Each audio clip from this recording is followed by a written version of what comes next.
வணக்கம். நான் சுபவீரபாண்டியன்.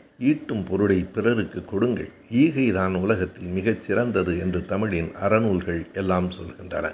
ஒரு பெரும் நாட்டையே ஆள்கிற மன்னனுக்கும் அன்றாடம் வேட்டையாடி வாழ்கிற வேட்டுவனுக்கும் 2 பேருக்கும் உண்பது நாழி, உடுப்பவை 2 எல்லாம் அவ்வளவுதான்.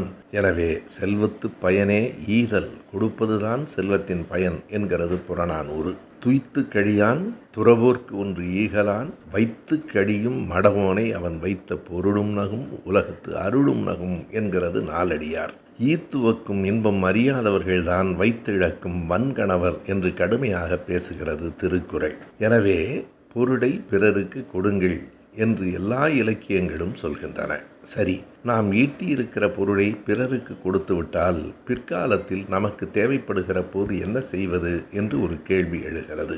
இந்த குறள், இந்த பாடல் வரிகள் இவைகளெல்லாம்